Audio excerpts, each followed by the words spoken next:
Boom. Boom. Boom.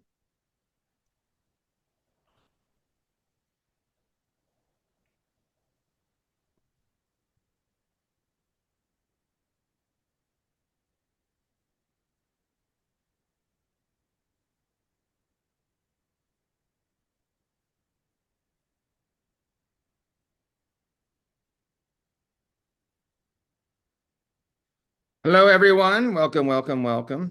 Uh, hey, Byron, how you doing?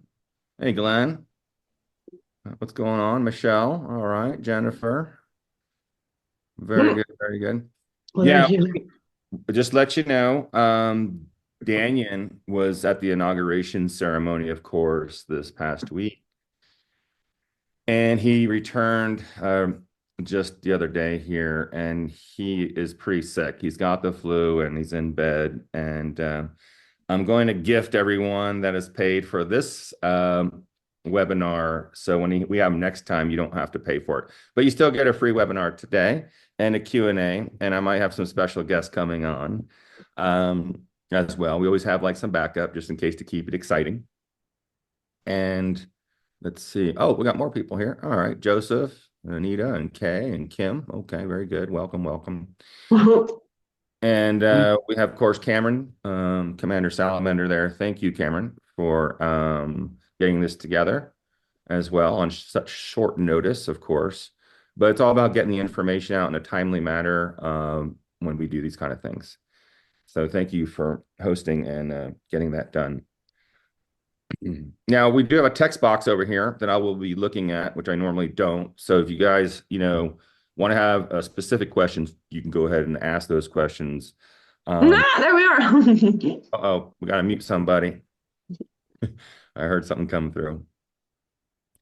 So the Daniel, okay, I'll give you a little update. Daniel, so he went, last week at this time, he was in a snowstorm. He was on our webinar for like an hour, 45 minutes, an hour, while he was driving. Because once they moved the inauguration inside, he was able to go because it was just too cold outside, and there was already a snowstorm hitting.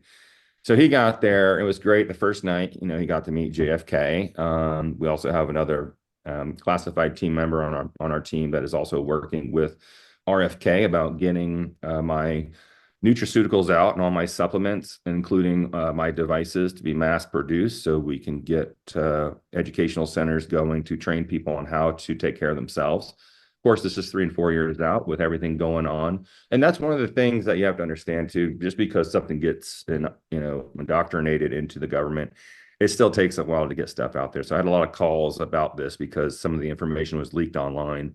And people are just like, hey, when is this going to be ready since Trump approved it and everything? It's not at that level. They're doing right now. We're just getting the documentation.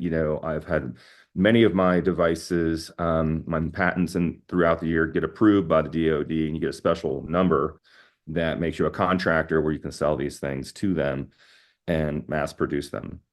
So it's really good sign that RFK got to hear this spiel with not just my devices, but other stuff, other scientists like Dr. Sandra Michael Rose and others that will be initiated into this program that I'm developing for the government, which means it gives you guys a lot of power because this stuff is really expensive to make. And I'm referring to, of course, like the nano blue, aquaferring nano blue, which is an amazing proprietary blend that I developed with 0.02 parts per million nano zinc, which is the active ingredient in methylene blue, with a host of another 100 other ingredients. So this is a really good sign that RFK is completely 100% aware of what I'm doing, all the technologies, and what better person to represent us than Daniel Brinkley and this other person, which I can't mention, but you'll see him on some upcoming webinars. You guys know who he is, but we'll let you know about that. The other thing is the next day he was able to meet, of course, with our good friend Donald Trump and also um, who else did he meet with? There was three other people. Well, of course, he met with the vice president too, and JD, and that was good too because they were also able to talk about all the technologies and hand over, all this information and documentation and white papers that I've done throughout the many, many years on these products and devices to get them, into the system, properly. It's very important to do it the right way, so you don't get, you know, caught with not having the right information and not doing it the right way, which could get you in trouble. So it's perfectly in alignment with all this stuff with healing and releasing also many other patents and stuff that not only myself but other scientists have that have been slapped with the National Security Act on them, which would benefit, the masses and of course planet Earth most importantly. I mean, the ETs are really upset that they've notified our world leaders, okay, already. They've been visiting them since 1947. And they're continuing to visit them every year, all the time. And I'm talking about the direct leaders of all the nations have been visited, many of them, and told, if you don't stop what you're doing, it's going to be, mutually assured destruction, called MAD, mutually assured destruction. And they're really upset because we did not take their advice. And we're still testing nuclear bombs. We're still making nuclear bombs. I know our new political government is trying to work a deal with Russia to de-arsenalize all the nukes, which is a great sign, because Russia and us, we have the largest amount of nukes. China's really doesn't have that many, but they will have that many in the next 5 to 10 years. Which, who wants to kill the planet, 1,000 times over? It only takes one to really destroy this planet and all of us, most of all of us. And we have technologies to clean all that up, which is great. So the ETs are probably definitely conjuring here. They're talking about making themselves known, this year.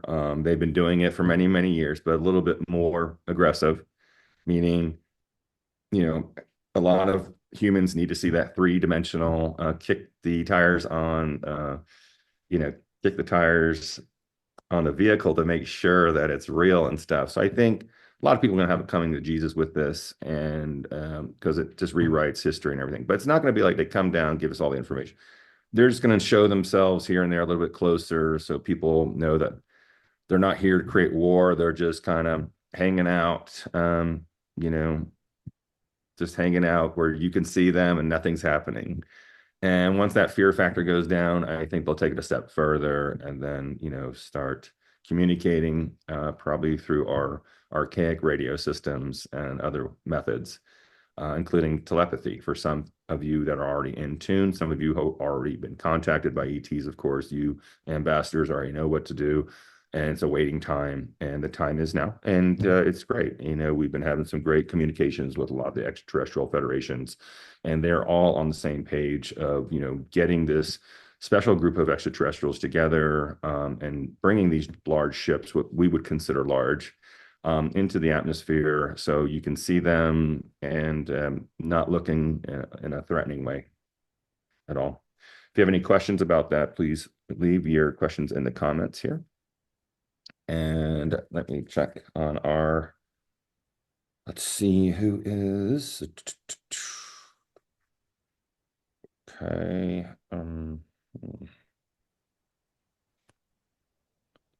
Okay. All right. Okay. All right. So that's kind of what's happening. And let me see 1 second here. Oh, hey, Darla, if you want to let the other people in, that'll be okay. You can let the other individuals in that are on the standby second wave. If you can hear me, or Cameron, you can text her to go ahead and let those other people in. That's fine. So that's what's going on with that. Of course, I still been we've been working with a lot of the, working with JP, of course, JP Missions, who's coming on. He'll be coming on the webinars here probably next week, next following week. We're trying to get Daniel on first to get his story out there because it's been really rough, his timing and him getting sick and stuff. So JP, of course, got Michael Herrera to look forward to. We're also working with Michael Tellinger is going to be coming on board. So we have a good group for the next 16 weeks, if you guys are interested to check that out. And we're going to be working a special new program that, that will be, um, it's going to be a network, which is going to be really cool for all these types of interviews and TV shows to come on. So I'm looking forward to that. You'll be updated on that as well. On another note, we could, a lot of you have been writing in um, about some of the contact that you've been having a little bit more than you normally would be. So I would expect you guys that are out there doing the meditations, doing these contact work, like Glenn Mate here is on here, he does, and has some really great, seminars to go to. And Glenn, if you want, you can post that in there where they can sign up for some of your stuff. It's pretty cool. And, we appreciate when people start on their own, getting groups of people together and contacting, because the contact work is the most important right now to soften the blow for the transition. And this transition that's going to be happening is it's ethereal, it's astral, it's physical, it's mental. So it's a lot the body's gonna be going through with these energy shifts, and we're actually going through these energy shifts all the time, a little bit more often right now because the worlds are going to be a little bit more at their thinnest, where we're going to be able to see more things. The sightings are going up, of course. 90% of these sightings are alien reproduction vehicles. It's us testing things out, which you heard with a lot of the whistleblowers. We're also working with Jake Barber. Gaia had contacted me, even though we already have direct contacts. So it was great to hear that Gaia is working on, getting him in to get a show. Maybe it's not set in stone. So, it's either way. It's great. We'll definitely be talking to him at some point through our people, and I mean, we're already talking to him. Is what I'm getting at. It's just the timing for everything has to be, it's very important for the timeline. One little shift in the timeline, if we do something different, it really messes up or forms another timeline. A lot of you, kind of like the mandala effect, a lot of you will experience something and you thought you've already experienced that. And this is a timeline that you were on. It got changed and then you went back and did it, but you don't remember the full timeline. Now, for me, fortunately and unfortunately, I remember all the timelines have been reset in my life. So it's kind of like, well, I've already done this once and I'm doing it again. And how long can I stay on the right track to, get, the mission completed, which is to, preserve the world and preserve the human genealogy for moving forward for other civilizations to go amongst the stars and to help with that. So we are on that trajectory, and every now and then we get sidetracked, something happens, or someone else, changes that timeline. And there are extraterrestrials who can change timelines. And these higher interdimensional beings, these extra-dimensional beings will do that to make sure things stay on track. A good way to feel like this has happened before. If you ever had that feeling, kind of like in the Matrix, you see the black cat go by and then it comes by again. There's a lot to that. And there's sometimes I remember certain, things from those different timelines. I'm going, oh my gosh, that was different the last time I was in the house. So that means there was a time jump. And these time jumps can be scary, especially if you remember them, because there's many different ones and some are really good and some are really bad, like a nightmare. And then, the timeline changes and you might recall it and have total recall of the timeline, or you might not at all. Some people later on in life, they have the recall, which is interesting too. And they might remember that, oh my gosh, I was off planet, or oh my gosh, I was living a different life on a different planet, or maybe I was living a life here on this planet, but a different person.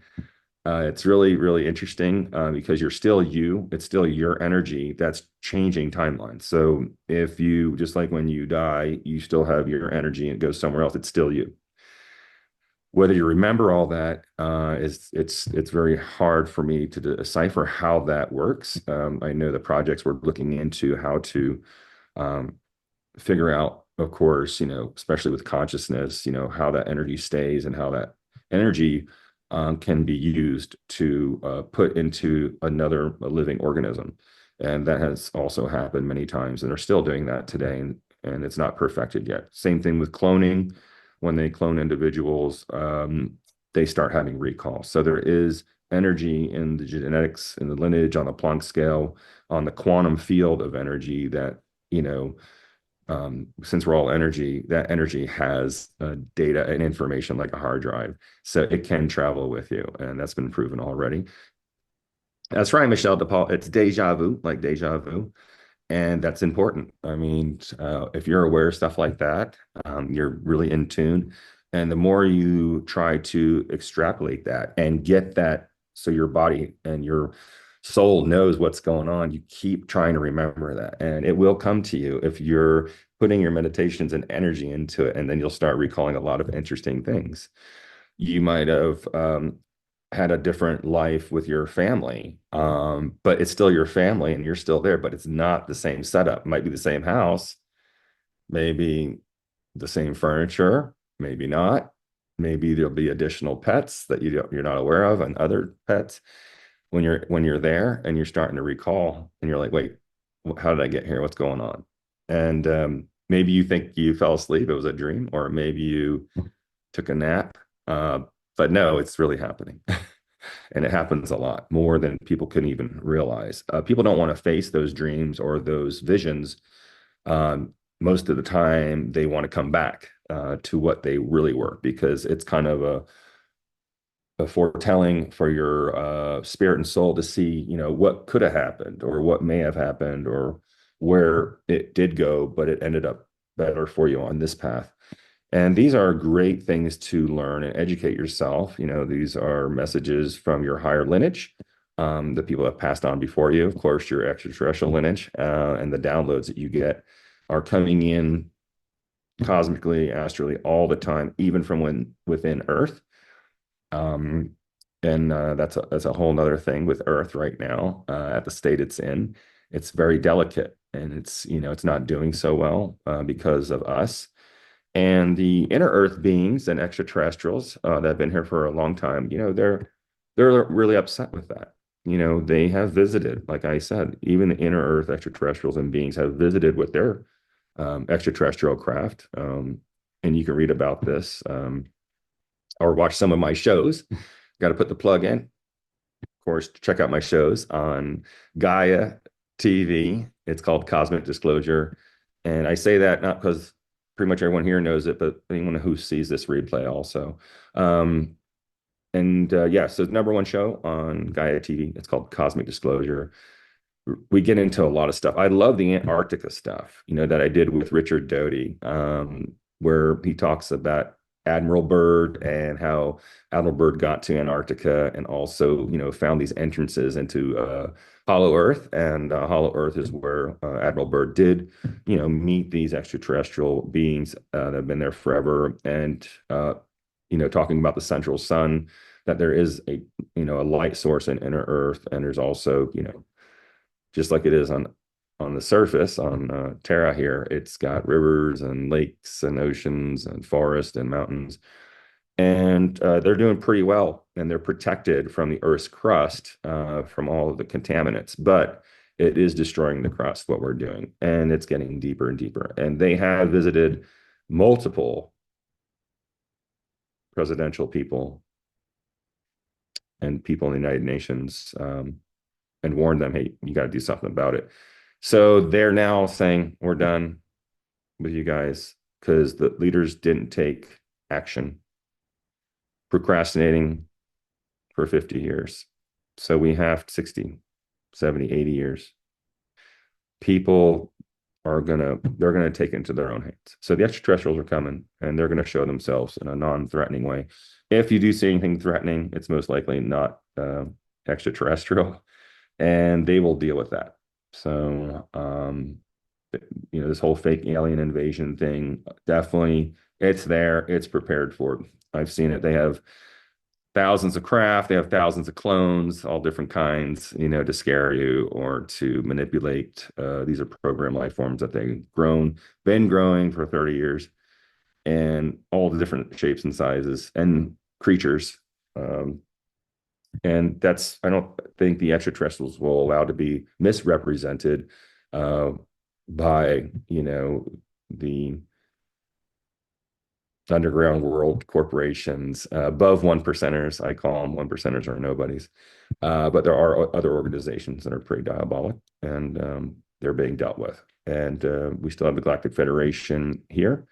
More coming in route. We still have the course, as you know, we have the Serpents and we have the Dracos joining teams for the first time ever, millions of years. And that's kind of weird, but it's all going to be good. So this is a great year, regardless of any doom and gloom you might be hearing, because we have to go through doom and gloom, and that's why we're here. That path is important. That is very difficult. When you signed up, this is going to be the most difficult thing you've ever done in your life, and probably any other missions that you have done, reincarnated or whatever you believe in.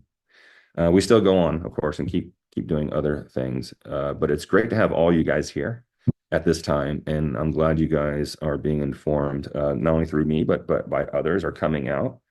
There's a younger group of people coming out, younger group of whistleblowers and conscious individuals, which we need. We do need that. And I think you'll be hearing a lot more of these people, come out. And then you're also going to have all the younger kids that are charlatans. They're coming out. They want to be part of this. They're trying to be psychic. They want to claim to be this, that, or the other. And that's the ones you got to, be careful of, because everyone, yeah, see some nods here. And that's what happens. People are trying to uh, like monetize, market themselves. They're getting really egoed. And that's really sad. And because this is something, it's a calling that you volunteer for. It's not something that, you do for money. This is definitely doesn't make money for me. It's a side thing. I have a clinic and we treat people, and, all of service, everything I do, everything I invent is all about service for the planet and service for you guys.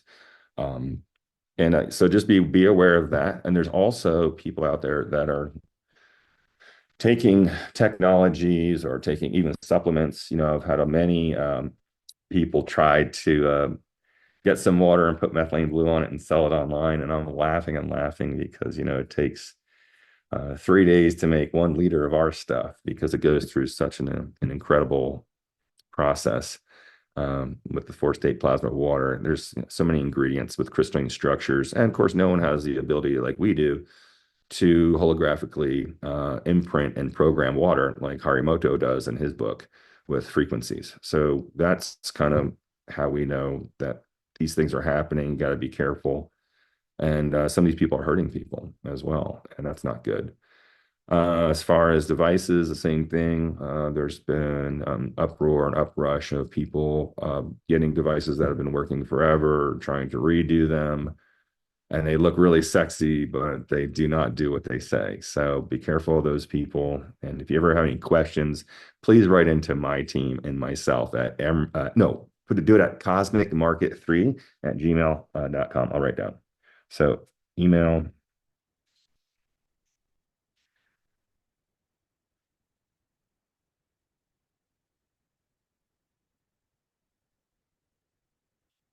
So if you ever want us to look at something or proofread it or do a background check, we can always, look at it for you and give your honest opinion. I mean, I support all devices and supplements and everyone, as long as it's, safe and effective to be used on the human body, and there's testing on it. And yeah, I think it's great. I mean, many people out there have lots of different things. Uh, Glenn and I made the cosmic stimulator. It's an amazing, this thing, great for clearing out the pineal gland. It's just an amazing type of supplement. Um, yep. Oh, it's got it right there. Let me see it, Glenn. Yeah, yeah. Okay. Yeah. Yeah. And the spray as well. You have a link for that you could put in there, I Glenn? do. I put my website in. Is there So anything else you want to talk about the cosmic stimulator? uh, this stuff is great stuff. So I want to tell everybody. So one of the best test results is from my own self. So I've been doing this consecutively, cumulatively for it's 7 months now. So every night before I go to bed, I do a single shot in each nostril. So what does that do? So that is increasing my brainwave activity. So I can move into that theta brainwave state faster. And what it's afforded me is more dream recall. Now, as Emery was talking before about how many people are having so many unique dreams and that their experiences are becoming more online, that is because Mother Gaia is increasing her frequency. So as you increase your frequency, you are doubling down on the effect of that. And what has been happening for me is I've been rewriting dreams from early childhood that have better outcomes than the actual experiences that I had in my reality. So what does that mean? That means that I'm starting to change timelines. It's a physical Yeah. validation that I'm changing timelines. Yes. So, with the combination of our cosmic stimulator doubling down with Mother Gaia, you can take advantage of all of this. And what it does is you're actually healing some of the wounds that you may have experienced as a child, whether you had hurt feelings, something didn't work out for you, maybe you got injured, all of that emotional baggage starts to release, and you're rewriting the timeline and you're jumping on a higher timeline. That means you're going into a better place. That means you're ascending into the fifth dimensional consciousness. So that is a huge, huge, huge advantage for people. And the main thing that I always say about this is having a consistent practice. So if you just use this every once in a while, yes, you can afford to have some better meditations, you can have some better experiences in life, you can have some better cognitive recall and abilities to solve problems. But if the consistency is like every day and you begin this practice, then you're literally changing the trajectory of your life for a better, for you're trading up, so to speak. So, this is just my personal experience of cumulative action and monitoring and writing down and creating my own testimonial of how this works. Because, the products that, Emery and I have created, this has got monatomic gold, monatomic silver, nanocollided, you know, particulates that's so small that it's permeating the cellular membrane. And that's what everybody else can't do. And Yeah, whether it it's be, an important factor, with the enzymatic stuff that's in there that, I see Michelle's here. Hey, Michelle, how you doing? You could put Michelle on. Michelle's got some testimonials for some other things. But yeah, Glenn, I think it's great. You guys got to check it out. Oh, Michael Herrera. All right. Michael. Let's put Michael on. Get this. Thanks, Glenn. I appreciate that thank download. you, brother Emery. Love Yeah, you. man, you And got it. early happy birthday to you. Thank you, man. Yes. Appreciate it. Well, yeah, Michelle, real quick, did you have something to Oh no, I was just listening to Oh, okay. Okay. um Well, but I I'm gonna did get back to you. I'm gonna get have oh, this. yeah, Let me just show them with the yeah. black The light. nano green. Holy moly. Check that out. Yeah, man. Yeah, the nano green guys is 5G, Wi-Fi blocker, all of them. So I mean, this is a black light and it brings light. These are clenchrazines from our beautiful jellyfish in the bottom of the ocean. They live forever and they also have ways to block radioactive materials, so radioactive isotopes. So I developed this. Jellyfish live forever. It has everything that nano zinc has, the aquaferry nano blue without methylene blue, and it has the clenchrazines. And that's why it has this glowing radiator fluid looking color. And it's amazing because it brings light through the cellular membrane into the cell, repairs the cell, induces the mitochondria energy, gets through the nucleus, into the nucleolus, and then into the DNA, corrects it and supercharges it. So the photons get 10 times brighter and are able to block these different wavelengths. And that's where we're going in the future. It's not going to be guys shooting on the ground. It's going to be biological warfare and electrical warfare.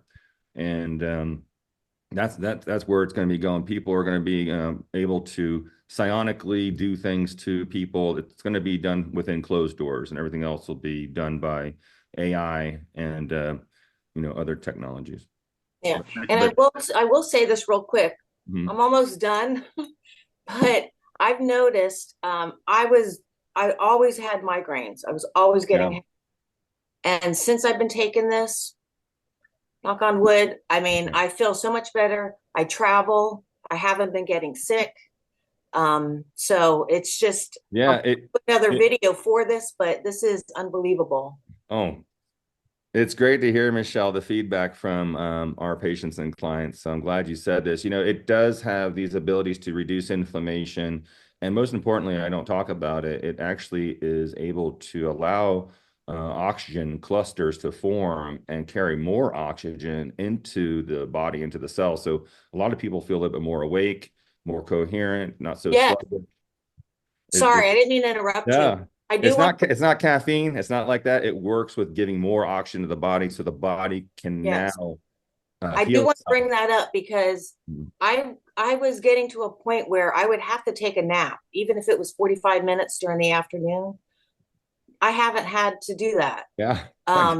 When I travel, you usually feel wiped out, but when I was helping my dad out, I didn't need enough sleep. Like I didn't need more sleep. So yes, definitely what you just said. Like you just have more energy. Yeah. And it's just fantastic to hear when people talk about it. One of the things too is, all the ingredients in here are synergistically made and that they're even proven, was I'm saying, like 0.0 nano zinc parts per million. No one's ever done it. Zinc has been around forever. It's anti-inflammatory, anti-infective, it's antibacterial, antiviral, anti-parasitic, along with hundreds of other things that are in there, like the colloidal golds and all that other stuff. There's programming in this, and that programming is to get the body back to homeostasis and giving it energy through oxygen. Hey, this would be a great time to show your commercial, Michelle. Can we show it quick? Yeah, show it. Welcome on board. Yes, Michael Herrera. Can't wait to talk to you here. Thanks for showing up on short notice. Really appreciate you, brother. Yeah, likewise. Let's show Michelle. Okay, we're gonna share screen here, guys. One momento. Yeah. So by allowing, here it goes.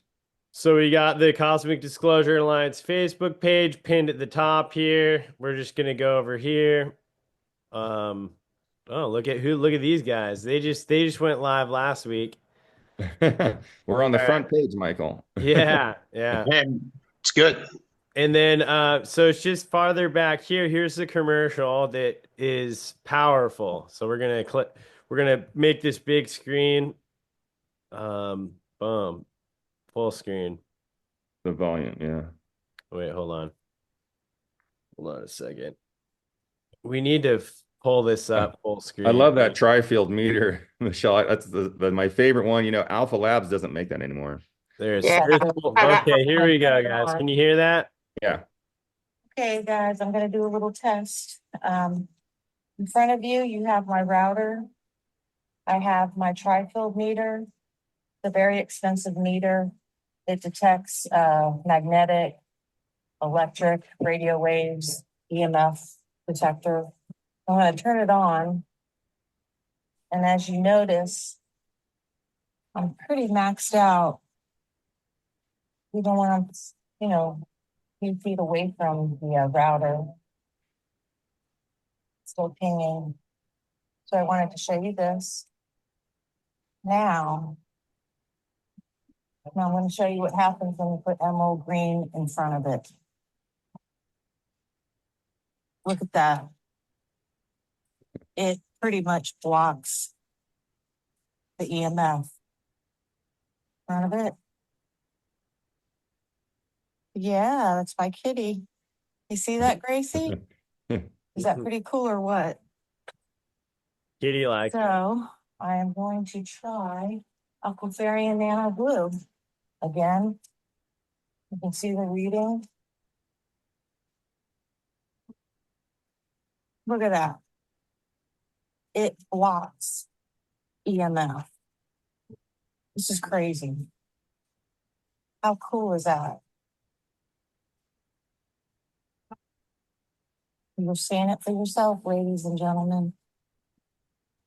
Now, for those of you that are skeptical about this, which is great, my husband brought up this idea. I have a smoky quartz sphere, the sucker's heavy, solid crystal sphere. Because he was saying, what if the glass is just blocking the EMF? So there's your reading. Putting a sphere in front of it. It's maxing it out. That's crazy. Wow. All right, I'm gonna put this down one more time. Emerald green. Barely getting readings. Away from it. That's just incredible. You are correct. That is incredible, isn't it? Yeah. Thank you for that commercial, Michelle. Yeah, thank you, Michelle. It's so cool. Can't thank you enough for doing these independent tests. We do test course all the time before release. We've been working on this for many years. And it's just nice when people, people do write in and send their videos. We also had people, which is really interesting. We started doing that about a year ago. We're still getting the data, but they were spraying it on their plants that they have inside and herbs that grow. And the ones they sprayed grew 3 times stronger, taller, and the fruits were better. We also did one spraying the plant daily, just a couple sprays on it. And these were tomato plants down in Florida at a scientific place that we use. I can't tell you which place, but it is in Fort Myers. And they also had, the tomatoes were twice as big. The nutrition was even better because of all the orbitally rearranged monatomic minerals that are in these plants. If we just were giving them the ormus, some of the main ingredients in the nano emerald green and nano aquafarian blue, this stuff really is, like fertilizing all living creatures because it's based off of frequency. And frequencies are powerful enough to cancel out, other negative frequencies. And that's why we use scalar in photometry and other energy things to infuse into our technologies. So thank you for sharing, Michelle. You're always a pleasure to have on the show. All right, Cameron, I'm going to hammer Herrera here, front and center. I'm right here. You guys can hear me? I'll tell you, yeah. Cameron, can you move your salamander for me? Yeah, Okay. You're spotlighted. Here we go. Okay. So, all right, Mike, how you doing, brother? Good. It's been a couple busy days, obviously. Man. Yeah. What's been coming down the pipeline, but one thing I want to say, and this is the absolute truth, and I've got documentation of all of this. As a matter of fact, Otis. How's Otis? Come here, Otis. Otis. You want a cookie? Come here. Special Agent Otis. Let me go get him real quick. Yeah, go get Otis. You guys got to meet Otis. Otis. Come here. No, there goes my breakfast. Feel like I'm back in NASA here. I'm trying out this new organic. It's called Salad Power. We make all of our own juices here, but I like these to-go ones. It's got spinach, kale, carrots, broccoli, and apple and lemon. Kind of similar to how I make my stuff, which I'm going to share with you guys. Otis! He doesn't report. That was my patient, Otis. We got something like this, but okay. Just so everybody can see, right? Okay. So this dog, This dog essentially, we had taken, and we by me, my dad took him to the vet, and they said he had a pretty big mass in his bladder, and so they were obviously trying to tell us it was cancer. And so somebody who has used Emery stuff religiously, such as the Nano Blue, Nano Green, the nasal spray, the serums, and all that kind of stuff, it's helped me personally, especially going through the scan. They did a scan with him, and they found out it was parasites that were causing this issues.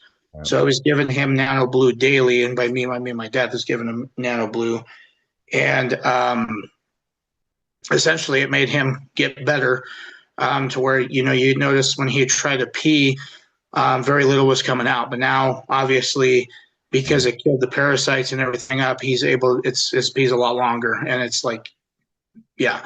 So his attitude's a lot different. His health's a lot different and a lot better. He's moving around better. He had some cloudy, he had some cloudy stuff in his eyes. Those are completely gone. So he's 13 years old, but he is acting like a puppy, and he is back to his normal self. And that was something that was pretty remarkable to see. And on top of the, using this kind of stuff on myself and being in great health and all that kind of stuff, I don't feel lethargic. I don't feel tired. I don't feel, I feel good all the time. So that's something that has been great. And I'm greatly appreciative of your help with all of that, Emery, as usual. Yeah, no, Otis was a little difficult one, but we knew he was going to make it, and it was great with the results. It was fun.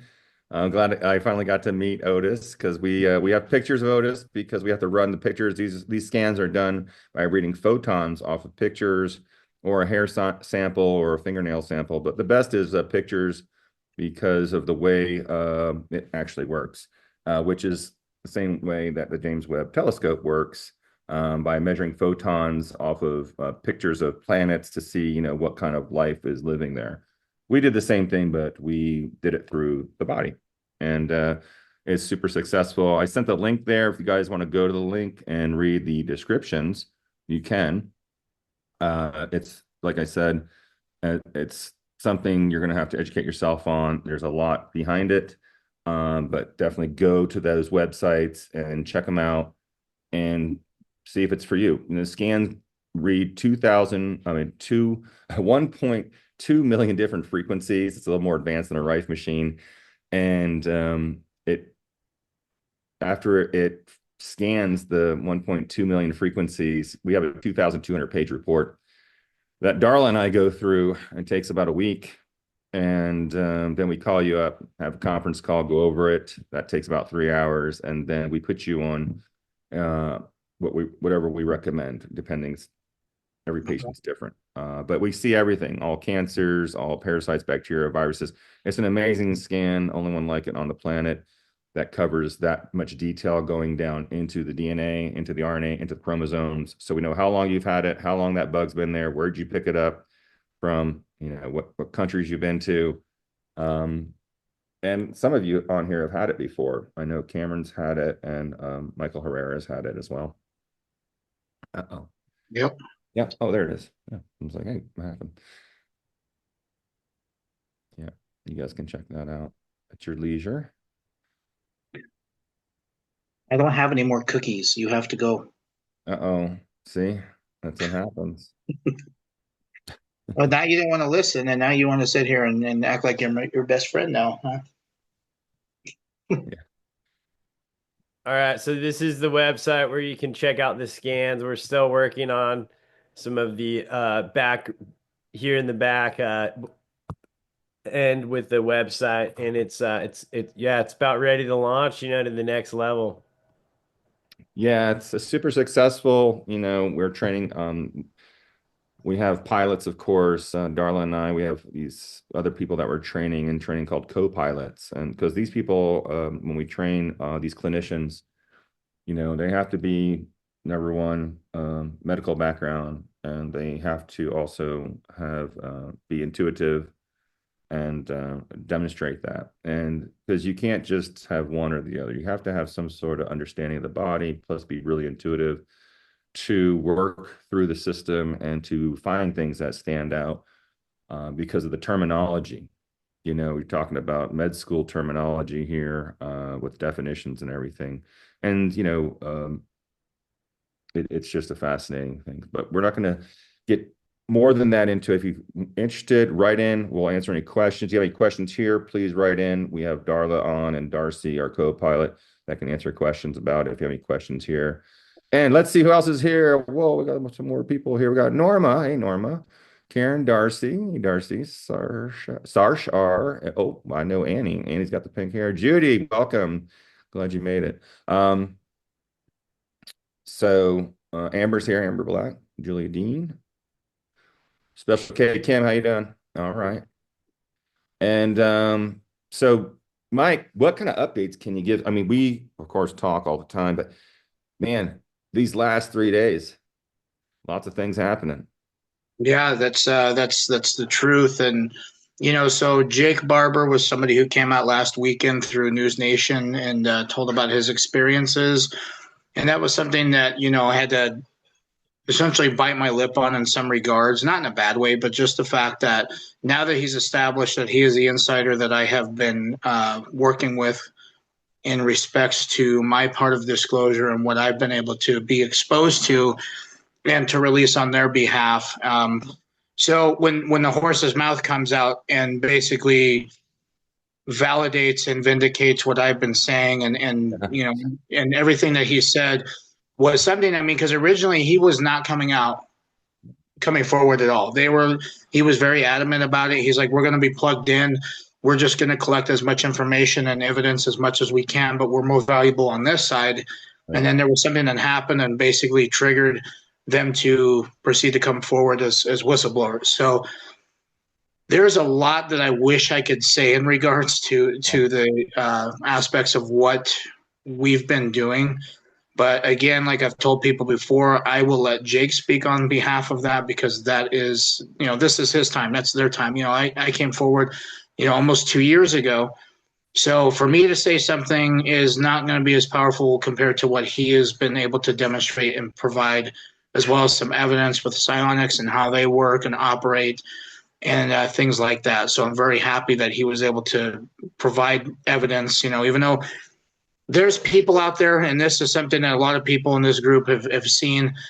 It doesn't matter if you have somebody that you can show proof. You could have Jesus coming down here, for example, walking on water, juggling wine bottles, and there's going to be people who say that that's fake. You could have a live extraterrestrial communicating and talking to somebody through a camera, like a news station. You're going to have people who say it's fake. You're going to have a landing somewhere out in the desert, for example, and all of a sudden we record it, and they come out and they start to tell us everything. There's going to be people who think that's fake. So we don't pander to the idea of the negative aspects of it. What we focus on are things that are at hand and what we're exposed to that we know is the truth. And, you know, it's good to have skepticism because it helps also. It will condition people to research. And then once they figure out their own purpose or their own belief system and they integrate that into it, and then they realize, okay, maybe this is a lot bigger than what has been portrayed. You know, so I think that the biggest thing with disclosure is it's very hard for people to accept that they have had the wool pull over their eyes the whole time, and you're only told, you know, it's like me locking somebody in a closet, and I'm describing the outside world to you. You know, you can't leave, but I'm describing what an airplane looks like. I can say that this thing has probably 6 wings on it or something, you know, so it makes sense of why it was able to generate lift to get off the ground, even though they weigh 30 tons or close to that, however they weigh.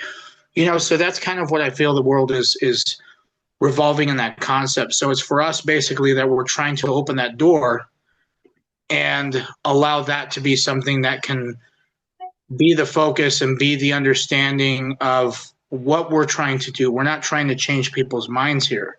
We're trying to provide the evidence and allow people to essentially be on the same page in their own regard and change their belief system if that's what they want. If they don't want to believe, then that's fine. It doesn't do anything for us, negative.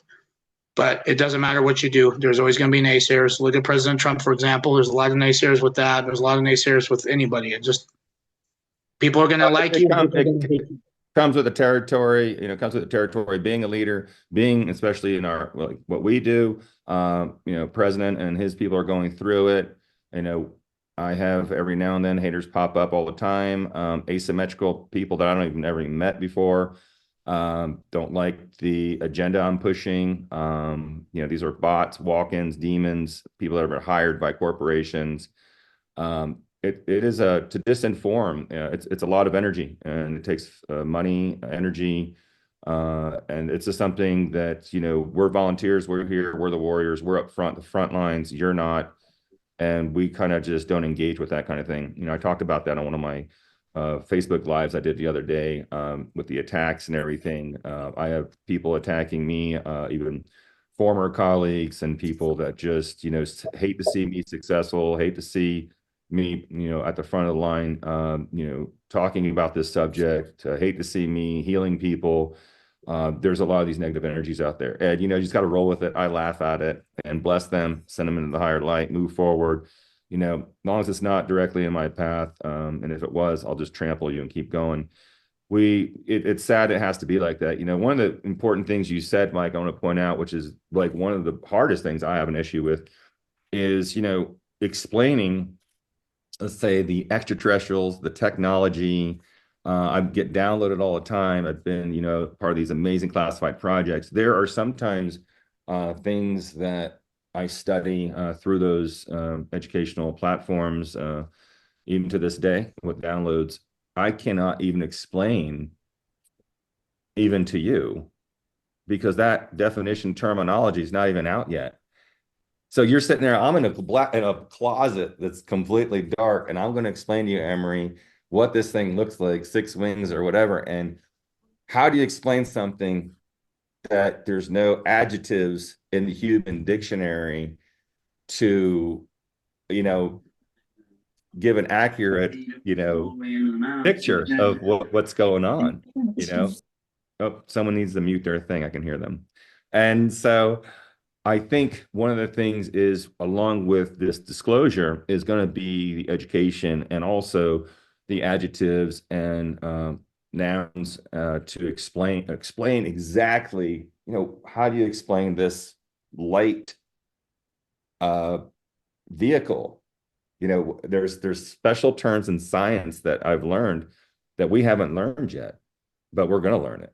And I think that's another thing to let people know is, even though you have these experiences and you see an extraterrestrial, talk with one, or through telepathy, or get downloads, or you see these craft, or intermingle with the craft, communicate with the craft, you want to get that information, because even though it's here and you understand it, you see it here, explaining it's a whole nother ballgame. So I appreciate you doing that, especially on our show on Cosmic Disclosure, where you came down the mountain. Please check our show out on Gaia TV, Cosmic Disclosure. Michael Herrera and I did a lot of shows about his experience, seeing this amazing craft, getting loaded with a lot of different things. I don't want to break the bubble on that, but you found out what they were loading in that craft after, like down the road, right? Yeah, that was through Jake. He was able to provide me evidence-wise an explanation, which, at first, and this is the unfortunate thing, was that it started taking a dark turn, and everybody understood that it was like, human trafficking is what the biggest thing that, a lot of people are trying to put that as, which I guess technically, because the way it was described to me was, the United States, for example, they find cheaper labor in different countries, right? That way they can produce and manufacture things they pay at a cheaper labor cost if they do it out of country. Well, it's kind of almost the same thing. These people, to my understanding, from what Jake has been able to provide, is that they are well taken care of.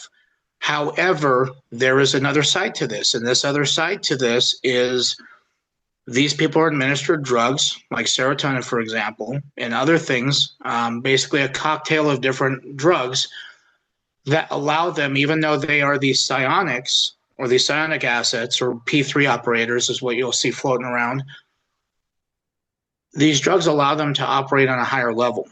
But the problem is that too much of something is not a good thing. So in regards to these drugs that they're administering, a lot of these people, in conjunction with the machinery that they hook these people up to in order to facilitate these events of what they're doing, it essentially, it kills them over time. They basically get worn out, and then they get replaced. Now, there's people out there who are going to flip the lid hearing that. But here's the problem. The military does the same thing with people. Like you and I, Emery, we've been through the military and we understand how this works. Just because we subject ourselves to some of the harsh environments, that's not the military's fault per se. We signed up for that. We acknowledged, yeah, you could go near burn pits that give you a respiratory infection, for example. But that's not the military's fault. That's not the military's fault that you could get exposed to a lot of different things, viruses or bacteria out in different countries. But those are risks that are associated. Do I think that in the future that they could implement some things behind the scenes that could allow these people to work more efficiently without having the negative aspects? I think if there was oversight, there would be a lot of resources and funding to go into that part that would actually help that cause to where these people actually don't have that fate. Because back then, the best case scenario was these people end up in a coma. Right. And then the ones that can survive and do the actual operations, they're the ones that are active in it, and they're the ones that basically pull everything together as far as contact. And the other thing that he didn't necessarily talk about, which I know this for a fact, is that they're targeting extraterrestrial vehicles with these advanced scalar EMP weapon systems out in the desert. And they have a very low success rate, but they're shooting them down 1 to 2 a year over the black sites I've went to and visited. And that's one thing he didn't talk about. Now, whether or not he's going to do this in the future, I can understand if there's a little bit, trying to come forward on your best foot. I get it. But the reality is that even though there's been times where he said that there's, this is positive, which there are a lot of positive things, but it's just like tiled floor and masonry, for example. I'm a Freemason myself. And one of the representations we have in a lodge, for example, is a checkered floor, white and black. It represents balance, equanimity, good versus evil. The only way you have good is with bad. The only way you have bad is when there's a good element to it. And it's kind of the same thing. You have two sides of the same coin.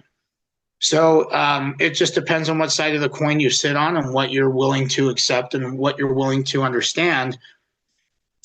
But maybe that'll come out. But that's one thing. I've got, messages back and forth between these individuals that, alongside with Jake, that talk about the same thing, So stay tuned, because I know this is going to be a slow drip campaign, so people can really chew on what they're disclosing, what they're actually revealing.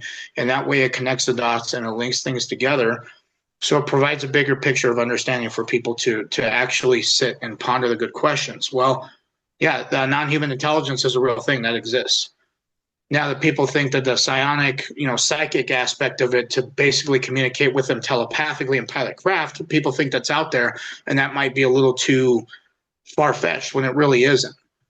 It's only our understanding of what we've been exposed to our entire lives that will depict what our belief systems are going to be based off of our experiences.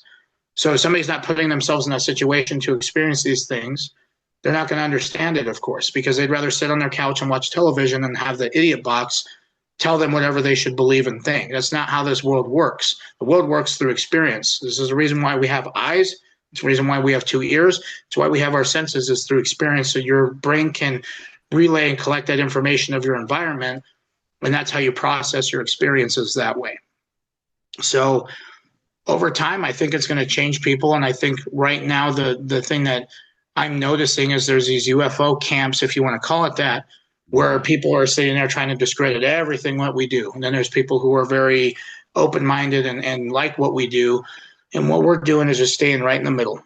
I'm not trying to convince anybody, and I'm not trying to tell anybody anything negative. I'm not getting into arguments with people. They respectfully can believe whatever they want. Not my job to switch their mind. That's their own job. That's their own accord. Now, the other thing that was fascinating was that they validated Dr. Greer, and I know you've seen Dr. Greer. You worked with him earlier on, but with the CE5 that he's done, you've done a lot of that. And that was something that they talked about being probably the best thing that he is known for, and to be the most accurate thing that he's probably ever spoke about in a lot of regards to other stuff. But that is something that's very real in the CE5 experiences that I had with him out in Joshua Tree, out in Temecula, and a bunch of, showing how this works. So it's pretty remarkable stuff. So mind blowing. But, if people aren't there, they're not going to necessarily believe it, so it's one of those things. People should go out and try it. Yeah, I remember when I was filming Cirrus the documentary with Armadeep Kalika, and most crowdfunded movie ever made on Kickstarter. So it was funny when we brought Armadeep Kalika from Never Ending Light Studios out there. We hired him to do the filmography and everything. So he's out there, and he's never had an experience, but he was open to, like, maybe whatever. He definitely was going to put it to the test with, we have many, many cameras. Myself, when I was doing photography and security with Steven, I must have had 16, 17 cameras rolling, just me, controlling them from all different aspects, night vision, thermal. Yeah, we, of course, always made amazing contact, had amazing videos and pictures. When Armady came out there, first night, Crestone, Colorado, yeah, it was overwhelming for him. I mean, the craft were there hovering above us. He was able to film it, so he knew it was not some sort of shenanigan. We had a beautiful craft above the circle, and within 5 minutes, 2 interceptors from the United States Air Force, 2 F-15 Eagles came in and chased that thing out of our airspace. And we watched it, and we saw the 2 jets coming in, closing in, one from each side, directly on the spacecraft. And the spacecraft, started taking off and then dematerialized, and they were just sitting there and didn't know what to do. So they're protected, but at the same time, this happens a lot on our CE5s, which is great validation, especially when they show up, the 3-letter agencies. Why are you bugging a star watching group of people out in the middle of Mount Shasta, or in the sand dunes, or wherever? It says great. We had a huge invasion in North Carolina and Outer Banks. That's when Stephen and I and a couple others were arrested and charged for being out there without a permit. But they were closing the whole thing up, and they were following him. So, one of the things, Stephen and David Wilcock told me way back before I even came forward. I've known them, I don't know, gosh, how long now? Almost 20 years. They, warned me, and they said, one of the hardest things that really hurts is that, we have people that are attacking us for doing this, and the governments and other 3-letter agencies, which I'm not going to pin any of them, but them all, that they're really threatening and doing things to make people's lives harder. And then you have asymmetrical threats, like I get every now and then, of the people I don't know, or the person I pissed off a long time ago, or the colleague that I fired. These people come out of the woodworks and threaten and go online far enough to make YouTube videos, all sorts of just lies and lies and lies. And so they warned me that being in that position, you're always going to have that. And some are very non-threatening, but very upsetting. And some are super life-threatening, that Stephen Greer, David Wilcock, even myself have had many, many times. And I think it's the difference between them and I is I don't entertain any of that or talk about it. And I kind of address it by just saying, well, I do my own thing with that, and it usually gets taken care of. And I just don't engage with the insanity. You can't engage with insanity or people that are, jealous or upset about, what you're doing, because there's always these campaigns of disinformation, which leads me to my next question with you. I have seen the bots. I have talked with the bots. I've talked with AI, seen the AI. I've seen psionics work. I know how it works. Seen people totally get taken over. Seen demonic possession, extraterrestrial possession. I've seen all these different things. My question is to you is, since you, that's confirmation. Yes, it is Commander Michael Herrera here. The dogs are saying hello. Tell them I said hi. All right. The dragons. Yeah, they're barking. They're having the bone standoff right now, looking at each other. So my question to you, Mike, is: do you see them moving forward using whoever it is, good or bad, using psionics to manipulate masses of population or just certain individuals to accomplish an agenda? Because we do that with P3s, like we talked about. And if you guys don't know what P3 is, definitely check out our show on Gaia TV. I'll put the link here from my website. Go to emerysmith.co. There's a link there. You can click on for Gaia and you can watch that. It's awesome. And we'll do the description of a P3 in a second. But do you think that, I won't say the names, like who people that you were working with and I'm working with, but is there a possibility that that could be used in a good or bad way with what's going on with disclosure this year? I think it may have a lot to do with that. I think the issue, it obviously depends on what people's intentions are. What do you want out of this? Of course, the people who want power and control, well, they're going to use it to their advantage to basically do what they've been doing for the last 70, 80, almost 100 years. When it says using these organizations to basically shoot these down using weapon systems, right? As opposed to what Jake's team and a bunch of other groups out there using peaceful measures to basically establish peaceful contact and allow that to happen. So I think, honestly, it just depends on what side of the coin that you sit on and what the agenda is. Pro-disclosure, yeah, there's going to be people who are going to, they're going to expose the techniques and how this works with psionics. And then you're going to have the bad guys essentially use the same thing at the same time, discrediting what we're doing. Basically saying, hey, don't pay attention to what they're saying because that's not accurate or they're full of shit, whatever it is. But then they don't expose what they're doing. But yet behind the scenes, it's something that's groundbreaking technology that they're getting into or protocols or systems they develop. So what they are trying to do essentially, Jake's team, is make it to where that's almost like a transparent avenue through the public, but with also help from the government aspect with some agencies that you know what I'm talking about that are also helping facilitate this on top of venture capital funds as well, which is very hard to get VC money. So the fact of these funders, for example, I talked about this in the last show that you and I did, or last webinar.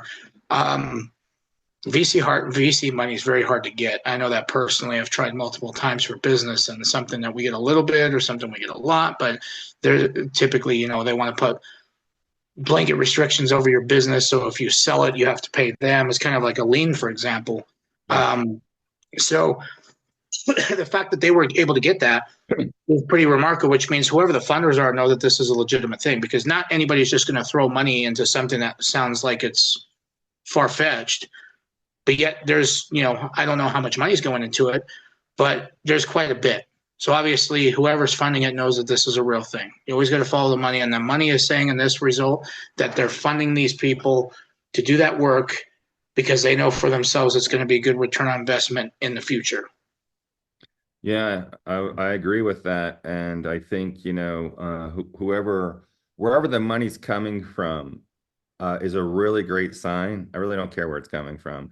The fact that it's coming is validation, once again, that the truth is that extraterrestrials exist and they're here, and they're putting money into this for the scientific evaluation of how to, incorporate this into our society.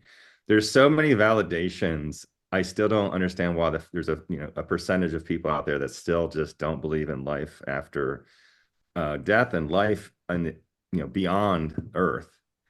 Even though everyone's coming around full circle, even scientists that used to say it didn't happen, now they have to say it. Even Elon said, just a few years back, before exposure of the Tic Tac and stuff, he was like, "Oh no, if there was extraterrestrials or any life anywhere, I would know. So I don't believe in life beyond the stars." I know he already knew about life beyond the stars because he was under a National Security Act and NDA with the government because he was doing a lot of work of getting satellites, classified stuff up into the, you know, into the exoatmospheric regions of our space. And now he's all about it. So it's come full turn that even the naysayers are moving around to that. Well, the next question, Mike, do you see, do they talk about transhumanism or anything about AI incorporated into a human body for furthering space exploration or contact work with extraterrestrials? No, they have not. We have never discussed anything like that. But I will tell you that some other people in the intelligence community for our United States government, a couple of them I know are working on platforms with artificial intelligence. And one of the theories that they have told me repeatedly, and this might track on to some people who are into this, there's a theory they proposed, which is you have the avenue of disclosure going this way, then you have artificial intelligence. And what's going to happen is they're going to essentially meet. So somewhere in a laboratory, somebody's going to put the protocols or even the questions of asking artificial intelligence, is there anything that supports the theory of extrasolar life visiting this planet or us having any kind of collaboration whatsoever, such as with psionics, such as with extraterrestrial technologies, consciousness associated technologies, or technology-assisted consciousness, right? So essentially what's going to happen is either we disclose what's going on or somebody's going to have an AI plugged into something, and that is basically going to be the thing that's going to break disclosure for all of us. That's a theory. Now, again, I don't know if anything like that would ever be true because you also have the negative aspect, which will take over that pipeline and try to corrupt it in their own sense. But the thing is what they were saying is that they'd have to start over a year ago. Granted, I don't know anything about artificial intelligence besides Chat GPT, for example, or anything like that, or with the AI imagery videos, which this is where it gets very tough with this too, because there are fabricators out there. There are people who want attention, which I don't recommend ever using this to get attention because you're going to be put on a map really quick, good and bad. So they're going to put out videos and images of something that's fake to help push a narrative, such as the false alien invasion threat that we've heard for the last couple of years that they're trying to initiate or have the ability to do so. So what if they use artificial intelligence to do that to scare a bunch of people? Or they have some hostile ET harming humans that they can show and people think that that's real. Now, the deep fakes of what this cabal, what they can do is very legitimate. It's very real. I've seen it myself. And it's something that it's mind-blowing how far these people will go to discredit somebody else, whether it's even infringing their rights because they turn them into criminals because they say something, or they act like they've had videotape of them doing something, which is a deep fake, but proving that that's not real in a court of law is going to be very difficult with a judge who's never exposed to this kind of ideology, let alone this kind of subject. So that's where this gets very tricky. So it can be a good thing, but it can be a scary thing. And I think that would be the answer to your question. Yeah, no, I could see that happening. I'm glad you enlightened the story there a little bit. Do you, I don't do dates and times, but a lot of the questions out there, you probably can't answer this either, but, is there a timeline for anything that was brought to your attention from that you're allowed to talk about regarding these craft hanging out for a little bit longer than usual? I mean, nothing I personally have direct knowledge of, and ultimately it's speculation, and this is just being things that have been heard from all over the, all over internet or all over even communities I'm a part of within this group or within, this subject, if you will. So I think it's something that when something happens, it's not going to be something that a lot of people are prepared for regardless. I mean, look at what Jake, when him and his crew came out, Right. even when I came forward, people were not ready for that. Right. People weren't ready for what just happened over the last couple of days because it's very damning. It's very, some people, I would say most people, it's an ontological shock. But needless to say, the only way you get somebody's attention is if something very abstract happens. Yeah. So once you have that initial shock, then you're able to plug into your mindset and say, okay, well, now if these people with these impressive resumes that have, you know, like Colonel, or not Colonel, Lieutenant Colonel or Dr. John Bliss, for example, who is also one of the people that came forward with Jake, he talks about abductions, you know, which there's positive experiences that people have with non-human intelligence, but then there's also these covert programs that do the same thing. And one of the things that he's talked about is there's really non-human intelligence that's able to prevent the covert programs from actually harming people. So these good guys or good ETs will take these people while the covert programs can't do that. So there's a lot of back and forth that go on between that. And obviously the perception of that person is really what's going to make their mindset of what they experienced and how they're able to interpret that situation. So that's where it becomes very carefully, how do I put this? Like they got to be careful with what they say. Yeah. Because if they have a horrible experience, but it's these covert programs, but then they put it onto this, saying the ETs do this kind of stuff, well, then that's going to make everybody scared. And then that takes the willpower out of people who want to try to get into the subject or try to research it or try to even experience CE5. People are going to have that hesitation.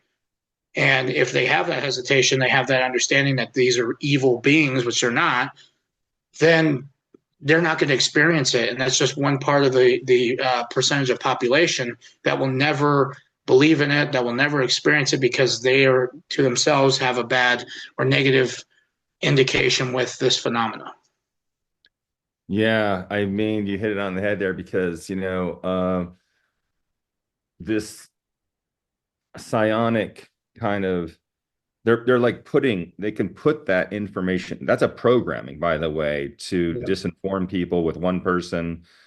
It happened 20 years ago with Travis Walton. You know, the woodsman that was out there, you know, chopping down trees on his way home with his whole crew, and a craft was there, and he went up to it and got sucked up into it. Hollywood came to him, and he only made, you know, a couple grand and gave him the story, signed off on it, and not knowing it was going to be this big hit, but they turned it into an evil extraterrestrial alien abduction. And he goes, that's not really what happened. Emery, he goes, Emery, that's not what happened in that movie. This is a long time ago. He said, he's like, it was actually, they were trying to help me because I got too close to it and I got shocked and died. And they were trying to, you know, help me and resuscitate me. And then they let me go, you know. But in Hollywood, so everyone knows, you know, and I was very good friends with the president of the American Picture Association for many, many years before he retired. You know, he was just telling me only 10% of the movie has to be based on a true story to say based on a true story, which I find kind of, that's not cool, you know. But then again, that's why you make documentaries, because that's kind of all real. Well, let's put it in this perspective. Let's say if he would have taken the approach that you and I did prior to Hollywood, getting in touch with him and making a story like that, there would have been a completely different spin. Now, what I will say, a couple weeks ago, I had some Hollywood executives and producers reach out to me that want to basically have the life rights of my story to pitch this to other studios to have a movie made about the experience that I had. So he says, well, we'll buy your life rights so I can do the grunt work to basically go and pitch these studios, find a good script writer, excuse me, which he says is the hardest thing to do, is to find a good guy to actually write a script that actually will convey the point. And one of the things that what I had suggested was, don't make it about me. You know, make it about like a little girl, for example, that's out in Indonesia that got recruited into the psionic program as a psionic asset. and like have the story follow her for like she can like bend a spoon or something that she's doing, like making contact. Then all of a sudden this natural disaster happens, and then all of a sudden there's a situation that I was exposed to that happens, but then it still follows her into these programs and follows what she's doing. That was one idea.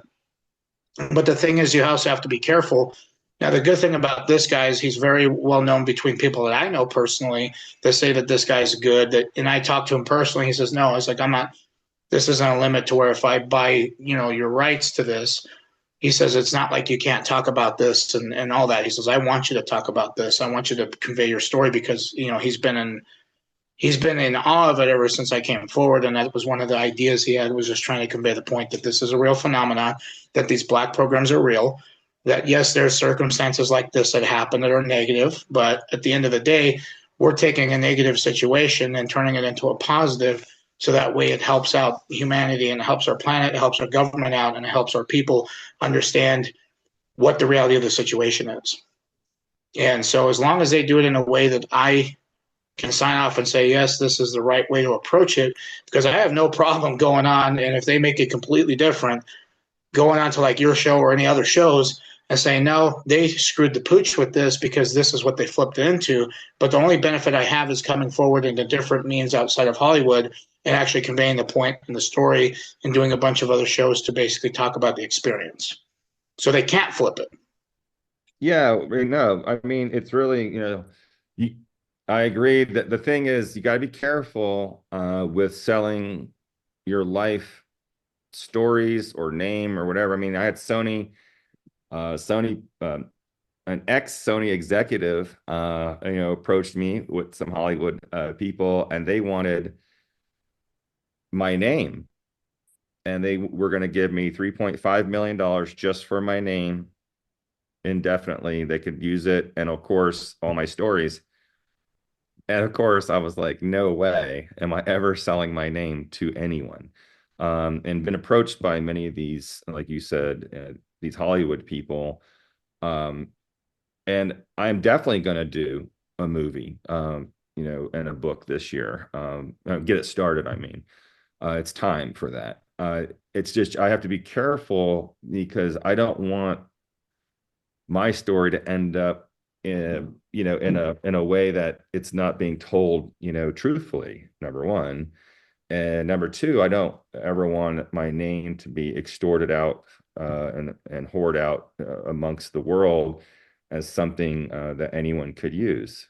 And there's a right way to do it. And I am talking to some amazing people over in Hollywood and California that understand that this is a conscious directive instead of being all just fun and games and for entertainment. Of course it's entertaining. Our stories are amazing and entertaining, and that's why they do so well on Gaia TV and Netflix and other places that we do these things.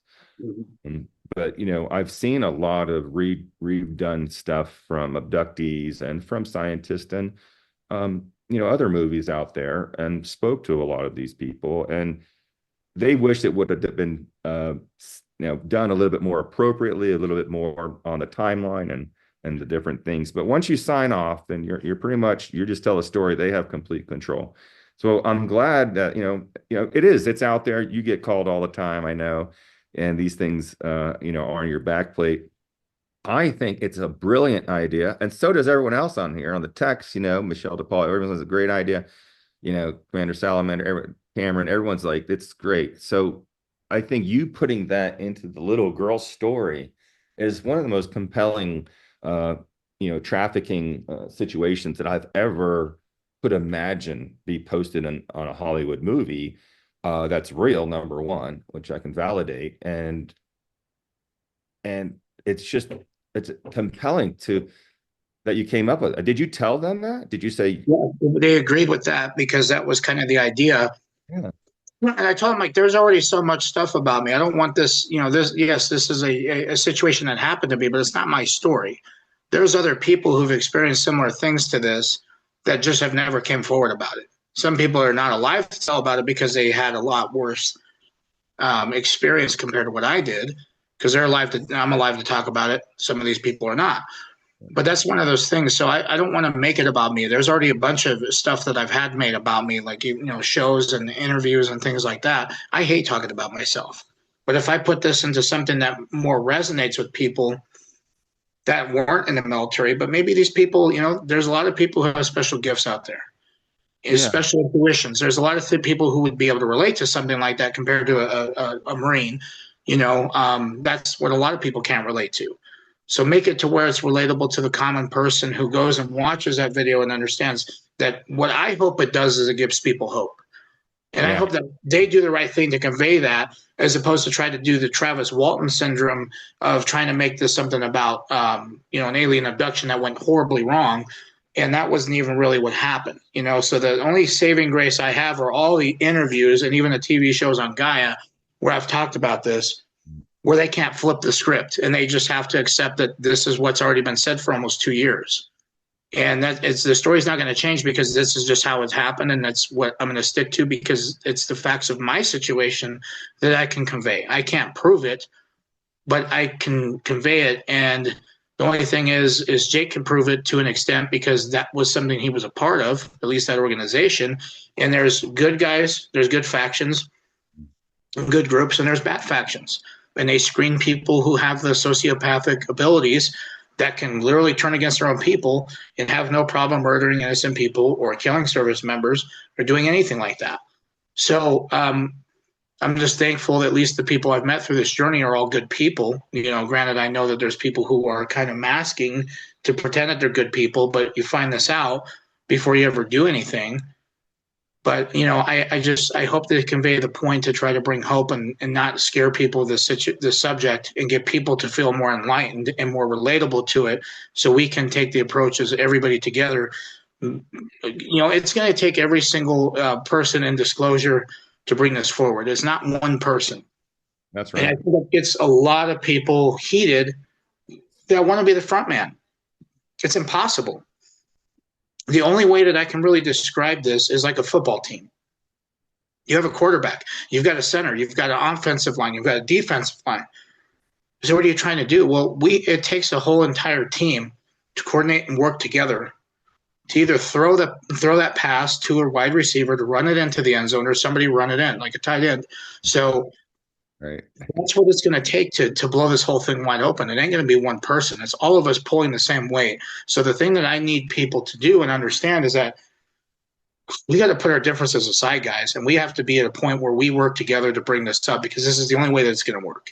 It's the only way if we're working together, we get people in the government to understand what the severity of this is so we can get them on board to basically pass legislations and executive orders to help us facilitate what we need to have happen. So that way, ultimately, every single person, if this does pull off and this works correctly, is going to win. Even the people who, for example, have this technologies and don't want to sell it, well, yes, if it's mass produced, you still have benefit of collecting money from that. That's not a problem. But people have this ideology is completely different. So we just have to put everybody working together to do the common goal, which is what we all want as a species, is to be better, to have a better lifestyle, to have better technologies to help us live healthier, live longer, and essentially up our way of life in a positive sense so we could all live better. And it's going to enlighten us. People are going to learn more. People are going to learn more about themselves, which is most important. Yes. Yeah, self-reflection is one of the side effects of the disclosure and meetings with extraterrestrials. Self-reflection is important for your growth, where you need to see yourself without taking drugs. This is a great eye-opener for a lot of people, which will be able to be handled, in a very scientific way without hurting anyone. Well, speaking of Steven Spielberg, about my movie and stuff, and he was asking me about, so I said, if you're willing, Michael, to maybe take a step down from being a Marine and play me in my movie as an Air Force guy, that'd be great. I wouldn't be opposed to that. I had to make you laugh there for a second. Yeah.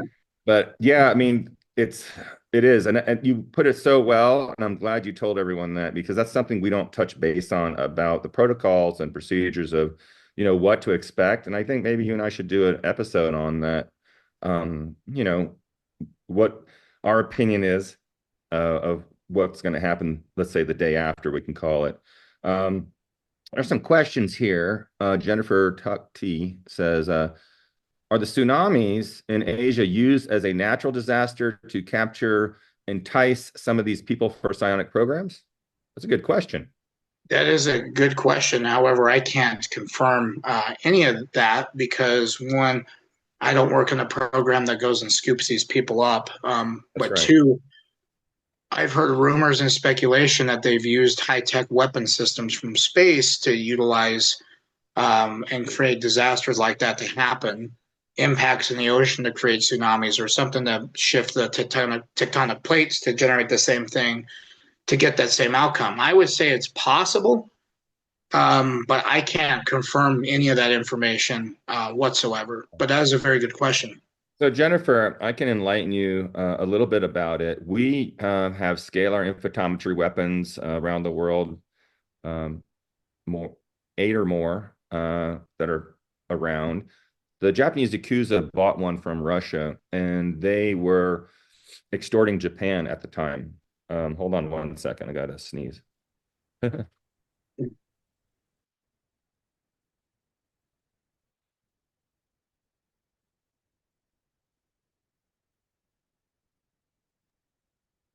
allergies. So what happened was when they got it, they've been practicing it, using it, and you can read Tom Bearden's book Oblivion. I highly recommend to everyone. I know Byron Carey and David Carey's on here has read it. So they used that and told Japan, if you don't give us $1 trillion, well, this is what's going to happen to you. So they did that tsunami to show the power, how they could destroy all of Japan with a tsunami, but they did it in Sumatra. So that was just a test to show them fork over the money. So they did end up paying the Japanese Yakuza, which is a giant mafia around the world, almost as large as some of the Brazilian and Italian mafias. That these very organized, amazing mafias, businesses, they have money, they have power. So they did, and they extorted them of all that in gold and cash and bullion. It's sad. And so now there are implementations that are out there that help, combat, these factions that have these scalar infotmetry weapons, which should have never fallen in the hands of any mafia. Nope. But it does. It does every now and then. And so that's what really happened. During that, though, I'm sure it's possible that, maybe they correlated that, because you have to understand the organizations that are doing the human trafficking with these alien reproduction vehicles, that's like the best time to go do it because everyone's in discombobulation. It's a good time to go scoop up and do things, or they could have just stayed on protocol. When Michael Herrera and his team walked up on that, he didn't even know about it, which means his commander didn't know about it, which means this was a covert operation that we do in the projects for many different reasons. So it's a good question. Hope that answers it. Check out Tom Bearden's book Oblivion, and it's just amazing what you learn about for scalar infotmetry weapons. They did ban the book for a very long time. It was banned for 10 years. And I think there are some floating around on Amazon right now that you can buy. I think they re-released it. I don't know if they redacted it or not, but it's definitely a good read. What should Helene in Asheville, where I live, was that unnatural? Julie Dean. Do you have any information about the Carolina? Asheville, North Carolina? Well, of course, our good friend lives there. David does, and he was David Adair. I'm sorry, call him Dave. David Adair was here during that whole thing. He left the day before it hit, and he was with us for over a couple months here. And we were definitely checking things. The bodies are in the 100,000s. They're lying. What's been collected. That was definitely a scalar infotmetry weather operation. There is an underground facility there that got contaminated, and they wanted to bury it and shut it down. So There's also a leak of radioactive material that was on a semi that overturned, and they're trying to cover that up too. Lots of things like that going on. We have to put Agent what's his name? We can't talk about him, can we? You know, the guy who looks like Doc from Back to the Future on here. Remember? Everyone's laughing. I know Cameron's laughing. So yeah, Annie Lobert, you know, she's with Hookers for Jesus. Got to get a shout out to Annie. You know, she works on, you know, human trafficking all the time. So check out Annie, put your website down there so people can see, you know, what you're about, because she is really on cutting edge with humans and she really feels for you. Did you meet Annie, Michael? I don't think you did. Pink haired girl? No? Okay. Nope. So, you know, she's, of course, you know, hearing you talk about all this, and it's happening on a whole nother level, of course, harvesting humans for communication with extraterrestrials was what, you know, the specialty that Michael Herrera has learned in the Marines and out of the Marines. He's even learning more right now about how everything works, and he's in total contact with a lot of the higher ups here, a lot of stuff he can't talk about, but we're just glad, because if it wasn't for people like Michael, and, you know, people like Grush, people like Barber, people like me that are coming forward. And because, you know what, we initiated this. Okay. We initiated this years ago. And the more people that are coming out, and there's a whole lot more coming out of Emery's and Michael's, that they have to address it. And finally, it came to a point where they have to address it. So hats off to Michael Herrera for sure. And I always salute him because he's such a true warrior and a good friend of mine and colleague. And, you know, we're just blessed to have him on the planet so you can come out and talk about this. And Michael, how can people actually get a hold of you? You have a Instagram, right? No, I've got a Twitter. Oh, Twitter. Okay. I just put that up last week. So it's Traveler03Truth. That is my handle name, or you can just type in Mike Herrera. Cameron will write it in the text box. Yeah, that would work. He's actually I follow him. He follows me on there, so he can put that link up. And anybody wants to sending it. Okay. Yeah. So okay, that's cool. And so well, man. Okay, let me look at the questions here. I'm sorry, guys. Yeah, pinkchair.com for Annie Lobert. Hookers for Jesus. That's what you think. Check it out. She saved so many lives. Donate to her and her cause, please.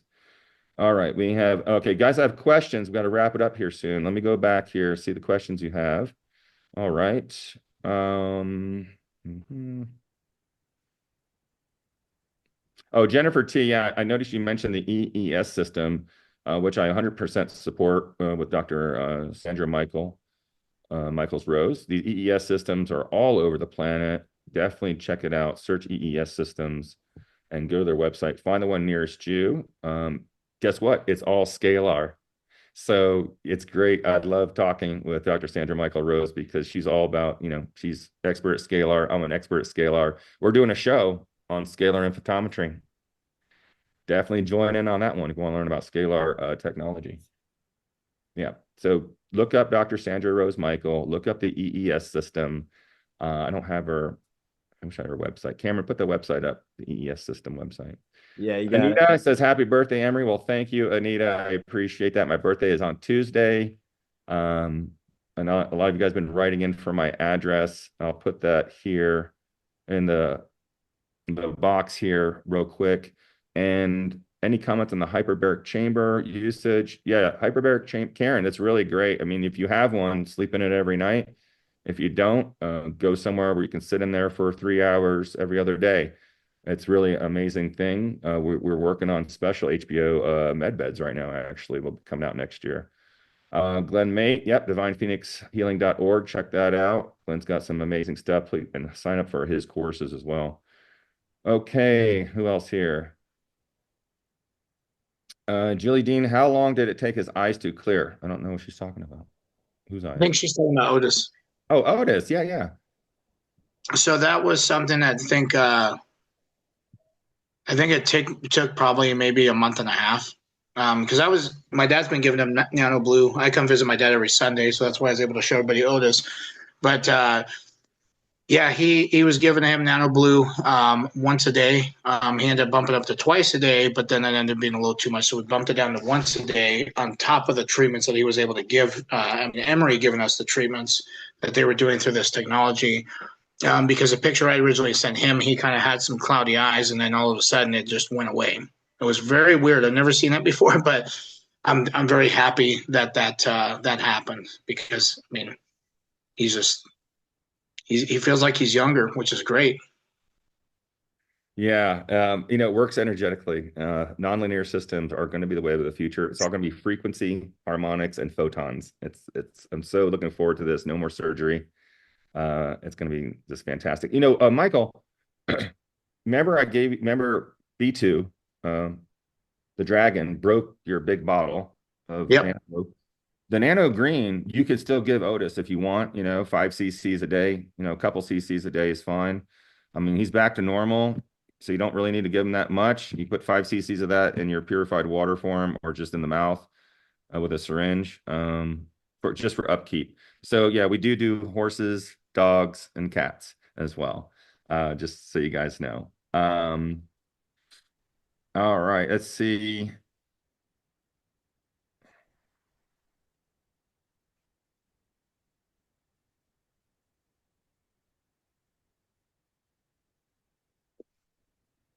Okay.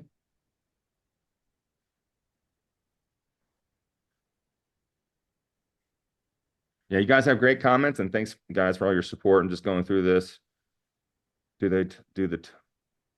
Oh, okay. Julie Dean says, do they tell the people, I think the P3s, about those risks?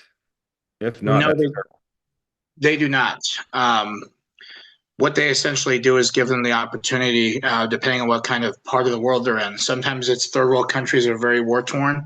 Sometimes it's like my situation where we went in for a natural disaster, and they basically give them an ultimatum to say, hey, either you come with us and we can take care of you, or you're going to be left here and you're going to die.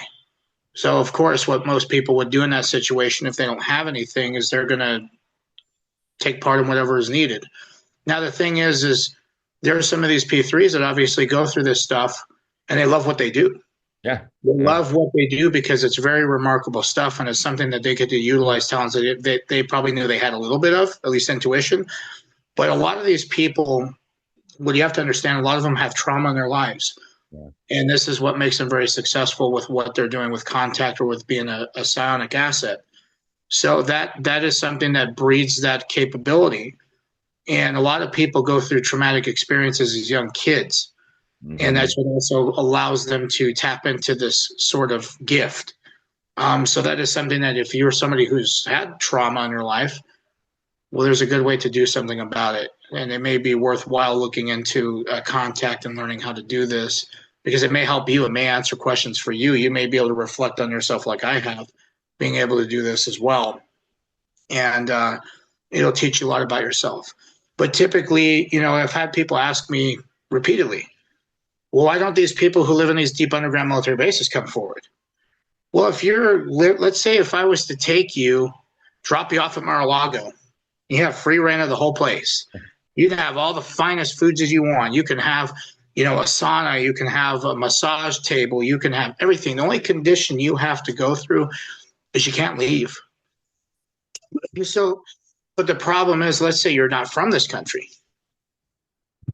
Well, so what's going to happen? Are you going to come forward and say that you live at this place, you have this great life, you have all this stuff provided for you? Or are you going to ruin that opportunity? Or are you going to probably more keep your mouth shut and be like, you know what, I'm great with where I'm at, and I'm going to continue to live this luxury lifestyle and not tell anybody? That's kind of that's how they approach it. These facilities, they have their own janitors. They've got per operator, right? They have to have 12 people or 20, up to 20 people that support that one person, such as admin, such as security, such as medical, such as janitorial, such as cooks, stuff like that. So, of course, yeah, they may be cleaning toilets in these facilities, but they got food. They're not in a position where they come from a third world country where maybe they don't have the luxury. Maybe they don't have anything to boil water in. They don't even have a pot. But in these facilities, they do. So they're not going to come forward and risk their lifestyle just to go be sent back to where they're originally from and have to deal with that. They don't have the medical care. They don't have the safeguard between malaria or a bunch of different things that could really affect them and kill them. But they have that security being associated with these programs. So that's kind of where it goes. What people have to understand too is, yeah, they can spin this into a trafficking aspect, which yes, it could be and it could not be. I can't confirm or deny either of that because I've never personally have actually seen people get loaded up. I only saw the containers. And I hypothesized that those were drugs until I was corrected and told I was wrong by the people who have participated in operations like this. And they say it was a psi team. So they're not going to risk their lives. They're people who we think should be liberated, but these are people who don't want to be liberated because they have a better life. And ultimately, if they have a better life, then we should be appreciative that they do have that better life. But at the same time, it's one of those things that it could be done probably smoothly and correctly. A lot of people have the misconception that the legacy programs are all bad. No, a lot of the stuff that we benefit from every day in this country is a byproduct of those programs. We wouldn't be the country we are today if it wasn't for the kind of technological advancements with medicine, with a bunch of different things, if it wasn't for those programs, realistically speaking, because those are the best and brightest that America has to offer. They get plucked out of society, from universities, from military, from corporate world. They get plugged into this group and they come up with better stuff. And ultimately, yeah, it takes years, but there's byproducts that come out of those that help us every single day. So yes, there's some bad that happens, but enough, there's a lot of bad apples that could spoil a bunch, right? It just takes a few apples. And that's what happens is a lot of people only hear about the negative things, but they don't hear the positive aspects of it. And it's one of those things where they're not going to talk about the positive stuff coming out of those. They're silent warriors. They don't want to talk about what they're doing. You just get to benefit off the advancements that happen behind the scenes, and nobody knows about that. It's just something new that comes out and all of a sudden gets integrated, and then there you go. Yeah, no, I get it. It's these people are coming from third world countries a lot. They're unaffected by TV, by cellular phones and technology and 5G. They have not been contaminated with the media. Yep. So they're very pure individuals. And like I said, they're coming from a place where they're being offered money, food, shelter, pretty much clothing, a full ride on this, this mission. So they do sign contracts, believe it or not. And they, right. Correct me if I'm wrong, Michael, with anything. I mean, they take it very seriously when they come on. They do. They're also chipped. Yeah, they're chipped. They have tracking chips embedded into their skin. They're like the size of a grain of rice, and one of the ends is like a syringe type needle, and all they do is take the end off and push it into the skin, and it goes into a couple layers in. But they do it in the middle of the back, one, because it's very hard to reach for that individual, and two, it points up to the sky or whatever the location is, so that way they know where they're at. But the thing is somebody who is not exposed, let's say they're exposed to that part of life. Mm-hmm. Yeah. Let's say they would escape, which would be unreal, but they get into our society, it's a complete 180 from what they're used to. It's going to be more of an ontological shock for them. They're going to hate being exposed to what we live on a daily basis. Just like there'd be people who would hate probably being exposed and living what these people live on a daily basis. They wouldn't be able to handle it. So it's almost like the lesser of two evils, if you will.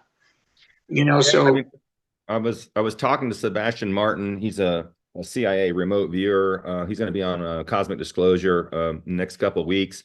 He has been to these underground facilities, and I can't talk about what we talk about. All I can say is, these facilities that are deep underground have everything like Michael was talking about, and they don't get to see the light. They don't get to go out shopping to the malls. They are kept in an enclosed, compartmentalized, large program. And I was going to ask you, Michael, next question real quick was, have they ever bred P3s underground and raised them in the underground, not knowing what's upstairs? I would speculate that that's Yeah. that these people don't, they're segmented, if you will, or compartmentalized, just like a Or program. cloned, maybe cloned or I genetically mean, modified. so I was somewhat briefed on a breeding program that they have utilized in these facilities, and not all of them, but some of them, that instead of having to go pluck people from third world countries or Bureau of Indian Affairs, because a lot of Native Americans actually participate in these programs as well. That's something that doesn't sit well with people. But again, this is something where they're not used to that lifestyle. They get indoctrinated into something they feel works better, and they have pride in doing it. So I've been briefed slightly on a breeding program, instead of having to pluck people, that they basically just take people, breed them together, and the byproduct of that person comes out, and it's somebody who has higher intelligence, higher brawn, morally more better people. Basically, almost like the best version of humans that you could think of is what they're breeding, but they're using them for the sense of psionic assets, and they incorporate these technologies into their upbringing, which basically turn these people into super psionics, if you want to call it that. Now, I can't confirm that because I have never been exposed personally to that part of the program, or at least with these people. So that is something that, I did meet one of these people that were, I can't confirm or deny. It's just alleged that they are a byproduct or somebody who was bred into that, but I can't confirm that. Right. And but I mean, these people are incredible people, and they're serving a purpose in which that's very beneficial for them. And if it's something that is beneficial for them, then so be it. But the point I'm getting at is, I think the negative parts of this could be reeled in, and it could be something that could be exercised a lot better if it had oversight, if it had proper jurisdiction, if it had proper procedures to help with this. And I think ultimately that's what should happen. And I hope that does happen through people like Jake coming forward from different black sites that could help basically reel in these, negative aspects, and then move forward and be forward looking and bringing out the positive aspects. So then it structurizes these, or structuralizes, if that's even a word, these programs. And hopefully that's what happens. I think it's a great point that you mentioned that, and we all need to manifest that for Michael Herrera and all those teams that are out there. Imagine if it was disclosed, and imagine if I posted on my website, who would like to go through P3 training without, if you qualify, without having to, sacrifice your life, I'll say, and you get all these benefits. I think, even working with the spaceship healing experience that we're designing, that people are really wanting to volunteer. People are willing to not make a lot of money and have security, you know what I mean? And I think a big point that's attractive is you have great life security with that, because you become, as we call in the military, as Michael knows very well, an asset, a non-disposable asset for a certain amount of time usually. So we have assets that have different morbidity rates, and we have missions with different morbidity rates, especially when we leave the military, have contract jobs. The pay goes up when it gets really, really cautious. When Mike and I get contract work for security, we always ask, what the morbidity rate, or, how serious is this? Is it an active war? Are you frontline? Are you behind the scenes? What are you doing? Are you in a box somewhere controlling a platoon? And that decides how much the paycheck is. So it's a big risk. Yep. And Michael and I have both been in contract work around the world doing these types of things.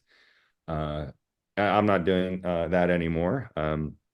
I do other things behind the scenes, which I like. As I got older, it was more pay and easier to be the commander behind the scenes than to be on the front line, which for some, that's where they are. That's where the warriors are, and that's what they're always going to be. I mean, I'll always be a warrior, but I'm always also going to be, watching my six. Usually don't have to, because Michael has my six. There you go. Well, I have to take off, but yeah, no, we're good. We went over, and thank you, Michael Herrera. Many blessings. People can follow you on your social network, and And, thanks again. You're a superhero in all of our eyes. And we'll get this out to as many people as we can. And thank you guys for your support, those who have signed in here and listened to this. Thank you, Cameron and Darla, for helping us get this organized. And thank you guys that are on here, like Glenn Mate and Michelle DePaul, the Carries here. And thank you, Amber Black. I know I didn't get to everyone here, but Tiffany, Charles, all right. Zara, running the show up there in New York. Thank you, guys. Mike, we'll catch up. You got it, buddy. Thank you, everybody. And everyone else. Thanks, Michael Herrera, for sure coming in short notice. Yeah, of course. Thanks, guys, for having me on. It was a pleasure. You're great. All right, take care, guys. Salute you. See you guys. Thanks, Cameron. Bye.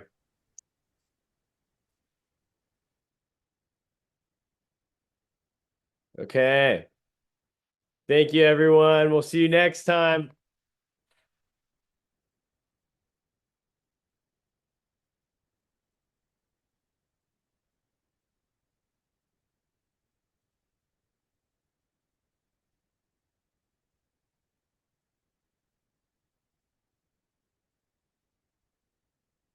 Hey, you guys, just if anybody else is still on here, I just want to let you know, for those of you that had purchased and ordered the webinar for Danny and Brinkley and Emery Smith on the Brink Part 2, that has been postponed because Danny got, if you hadn't heard, Danny got the flu, just traveling back to the East Coast last week for the inauguration. So he had to cancel. And so we are going to bring you in. If you bought the webinar for today, we will give you the next webinar free of charge. And we'll see you guys for part 2 of On the Brink next time. And Emery is also, he's got a lineup of speakers, and we're going to release the next webinars coming out here in the next weeks.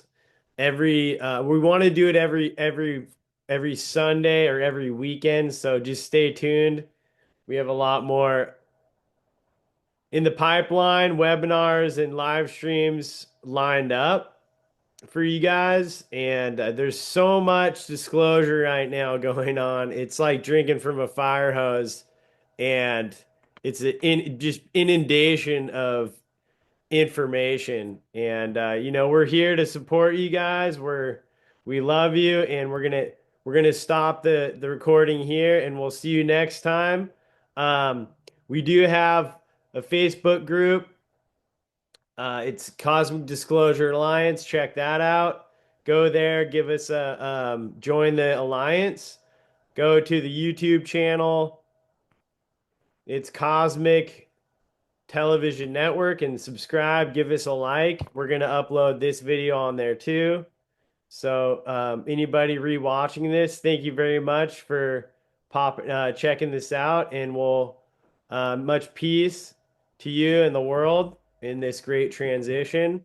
So keep looking to the skies, and just raising the vibes and connecting with your tribes. We love you guys. Peace.